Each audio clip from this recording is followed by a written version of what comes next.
Thomas, what do you think? I mean, it looks pretty nice. His enthusiasm is infectious, so I'll probably give it a go. I'll trust a fella with a British accent and high motivation any day of the week. There you go. All right, Christian, thank you for that. We'll talk to you a little bit later. Right now, Thomas, it's your time to shine. We're putting on your loaded and rolling hat. Imaginary, of course. But let's talk a little bit about what's going on this week in the newsletter, kind of what's going on in the news as well. Where do you want to start? Well, it's normally the summer doldrums, but we're talking about trailer pools. You know, you think about summer, you think of going to the pool. Well, in trucking, we have the pool all the time, 365 days a year. Unfortunately, you're not invited. It's at a dock somewhere, and it's on an off-site lot. It's a trailer pool. And so for a lot of trucking carriers, if you go to a big one, you hear about them all the time. Oh, you know, my trailer pool is X, Y, or Z. But for smaller trucking companies who do not have tons of thousands of dollars or millions to buy these things, it can seem like a foreign concept. So been talking about it in the past few weeks. First off, you can basically reduce contract declines, because if you have 50 trailers at a Walmart DC, Walmart doesn't want to have to deal with putting 50 new trailers. I had to move trailers before. It's a pain in the neck. It's hard enough to find somewhere to put them. That's why they're at a trailer pool. And so that's one way when we talk about large carriers getting rate declines. They'll often come to you first and say, hey, we'll take a 10% or 5% decline, and you kind of don't mess up the established order. The other cool thing is, on Tuesday, had the digital brokerage folks at Freightvana talking about their partnership with Wabash. That was pretty cool, because Wabash normally just made trailers. OEM manufacturers are literally like, it's off the lot, not my problem, figure it out. And so now they're starting to do a cool little add-ons and stuff, partnering with Freightvana, have their own trailers. It's really neat to see asset light may just mean no truck. And so that's a good point, and something that I wanted to ask you about, because everybody thinks if you're asset light versus having assets, that really sets you apart in your strategy. But things like the Freightvana Wabash partnership are showing that you can now think a little bit outside the dry van box, right? Is this something that we think that we could see translated into other different partnerships across the industry? And is it a solution for those smaller growing businesses now? I'm going to say yes and yes, just because when I was a broker and we didn't have assets, the situation was, oh, you're just like everybody else. You have no assets. You're just another kid on the phone with me. And then when we did do quotes with trailer pools, the situation was we had to call another carrier. So you'd send out these email blasts. This was a fun conversation with them.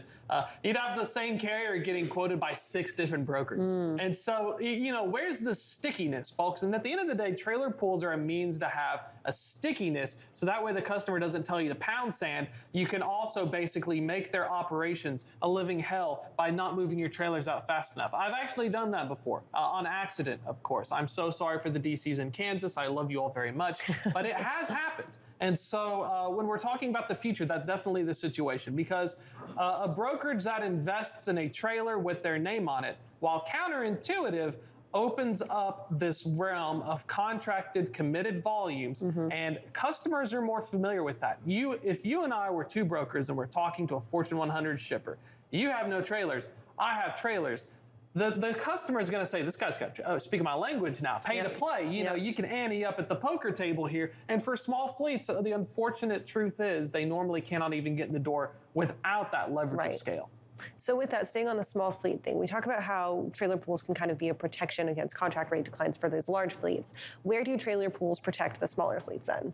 Do they? Yes, volume to survive. Quite frankly, survive.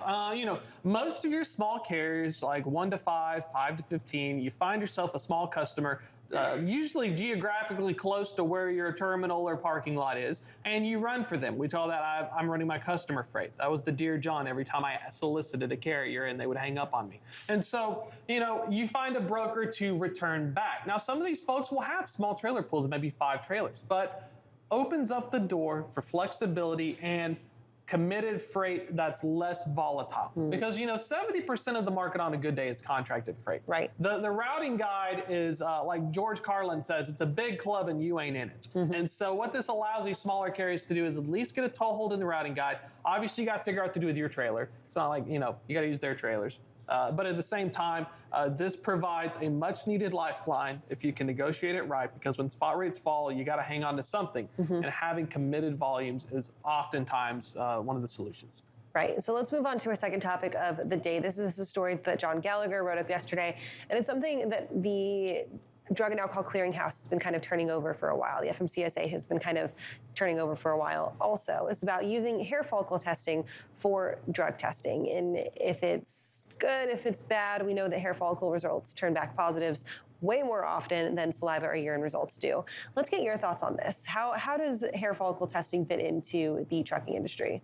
I think hair follicle testing, the Trucking Alliance is the one who's doing it. JB Hunt and I at US Express, a lot of large carriers are pushing for it. And so from my experience taking the FMCSA's compliance manager video program, I had to watch so many videos on drugs. Oh my Lord. Hair follicle testing is a really great thing if you're a self-insured large carrier and you want to make sure that you limit it. The problem is if we all decide to do an 8-ball right now within 72 hours, it's going to be out of our system. So by the time I decide to take that urinalysis test, because I happen to have my turn in the random DOT random pool, it's not there. Right. Well, it's like Carmen San Diego. Where is it? And so with at least with the hair follicle testing, you will get more. It's going to pick it up. It's going to pick up whatever you did. It'll also tell you if you like long walks at the beach. Fortunately, that's not a criteria. But, two interesting things about the situation. One, FMCSA does not have statutory regulatory ability to tell you that they're going to mandate it. That's something that goes up another Which is the interesting thing that I think John Gallagher has been talking about, is that the FMCSA is turning this over, but they don't necessarily have the power to say, yes, this is happening or not.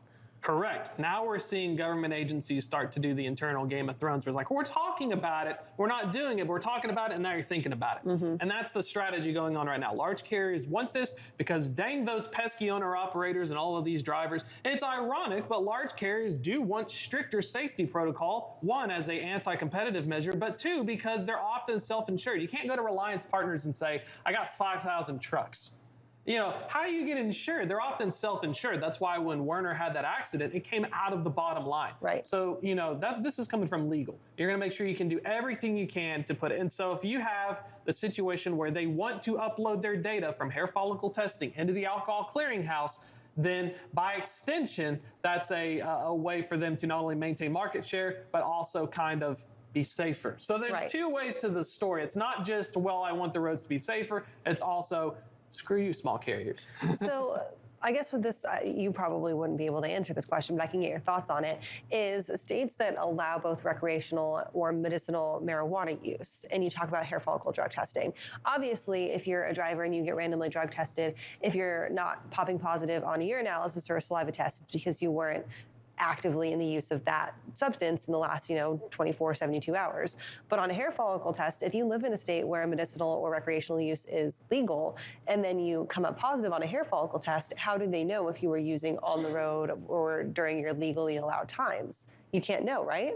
Yeah, and I mean, with cannabinoids as well, it can often go like a week or two as well. That's why you'll see people chug stuff before they go work at a manufacturing place, because they have to try and clean the system. And ironically enough, the stuff that's worse for you, like cocaine, methamphetamines, and other stuff, those get out of your system quickly. But if you do, in fact, do cannabinoids, it sticks around a little bit longer, kind of like a situation where my thoughts personally are going to be, it opens up a new can of worms. Right. Because states will have a situation where they allow recreational cannabinoid use, but at the same time, trucking has not come to a consensus on what do we do with this? What if you live in California and what happens, or Colorado or a state that has it? That's a really good question. And what we're seeing with this drug and alcohol clearinghouse is, we're kind of having to force the hand, so to speak, just to figure out what we're going to do with it, because it's a whole new can of worms.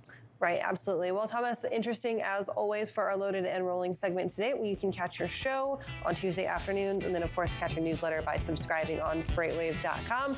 We're going to take a quick break, and then we will be right back in just a few minutes.